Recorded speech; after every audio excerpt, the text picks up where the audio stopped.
Go Jego! Go Jego! Go Jego! EDSA!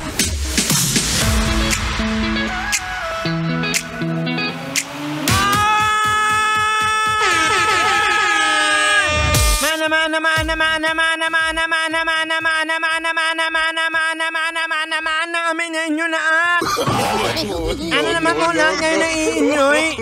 Ang ime. Ayaw ka rin naiinig. Nino. Umraman etna. Maimingat naman nyo mo ang alat women na ame. Nana ayaw mo naiinyoy na yan. Manulupin mo yung matnuntungan natin ino. At siyempre ang oras natin alat nyo imen nga na ame.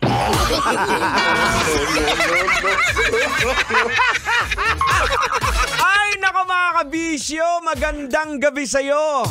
O, saan bang punta mo? Pauwi na ng bahay o papasok pa lang sa trabaho? Well, saan ka man papunta? Ang importante na sa mabuti kang mga kamay dahil nakasakay ka kay Manong Driver. Yee! Alam mo na, sa sobrang tuwa ko sa'yo, Manong Driver, sarap mo kagatin. Na-experience mo na bang makagat sa gums? O kung gusto nyo ma-experience ang makagat sa gums, o try nyo sa misis mo. Sabi mo, darling, kagatin mo nga ako sa gums. Ay, ragoy, maluoy ka. Okay mga kabisyo, dahil huling hirit na po tayo, huling bugan na po tayo dito sa ating programang EDSA. Pag-usapan na natin to. Viral post ng kilalang chef na si Chef Mike Tatong Sartu sa social media tungkol sa isang hindi magandang insidente na nangyari sa isa sa kanyang mga restaurant. Ayon sa kanyang post, isang malungkot daw na pangyayaring naganap sa kanyang restaurant dahil may mga grupo ng customer na pumasok at umupo, diba, sa kanyang resto. Pagkalipas ng ilang minuto, nagsimula silang magreklamo tungkol sa serbisyo at pagkain. Sinubukan naman daw kausapin ng maayos at matino ng kanyang mga staff. At inayos ang pinagbigyan ng kanilang mga kahilingan, ngunit tila hindi daw sapat ang ginawa sa kanila. Sa huli, umalis sila na hindi nagbabayad! Oh no! At nag-iwan pa ng mga masasakit na salita sa kanyang mga empleyado.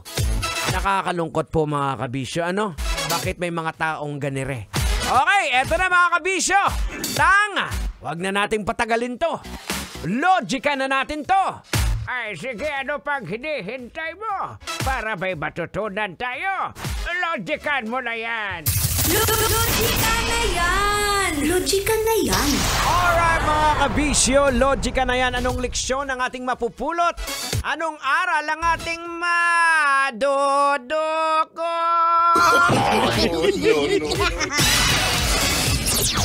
Boards! Kailangan ba bang i-memorize yan? Basic? Alam nyo, sa totoo lang, boards, basic to na gawain ng mga ayaw magbayad talaga. Diba? Dadahilan ka agad. Naalala ko tuloy yung pelikula ni Bossing. Naalala mo ba, boards? Yung pelikula ni Bossing ni Vic Soto. Tama ba si Vic Soto ba yun? Yung dahil wala silang pambayad para makalibre sa isang resto na kanainan, nilagyan nila yung pagkain ng ipis ba yun o langao? Para-paraan ba? Well, anong tawag dito, Tang? Sa mga ganito, Tang, diskarte? Ay, kailangan pa bang i-memorize yan? Ang tawag dyan, modus ng mga scammer. Now, mga kabisyo, logican po natin. Ang mga customer ng isang resto ay maaring nagsalita ng mga masasakit na salita at umalis ng hindi nagbabayad dahil kahit maayos po na kinausap sila ng mga staff dahil sa kanilang emosyon at frustration sa serbisyo. Marahil mataas ang inaasahan nila na hindi naabot sa pandahilan. Sense of entitlement. Oh no! Maraming ganyan. Kawalan ng self-control. O diba? O di kaya kultura na nagtuturo ng ganitong reaksyon na ang basic. Kahit hindi ito tamang ugali, mahalaga pa rin po sa mga staff na manatiling professional at mahinahon sa mga ganyang klaseng sitwasyon. O diba? Malinaw po ang kawalan ng edukasyon sa mga ganitong klaseng pag-uugali ng tao. Kasi kung may complaint ka, dapat idaan mo sa tamang proseso. Parang yung kapitbahay mo, Kol. O, pag may problema siya sa parking, ang ginawa niya, Oh, may reklamo siya dapat sa HOA. Hindi yung lalagyan niya ng papel yung sasakyan mo. Feeling mo sa kanya yung kalsada eh.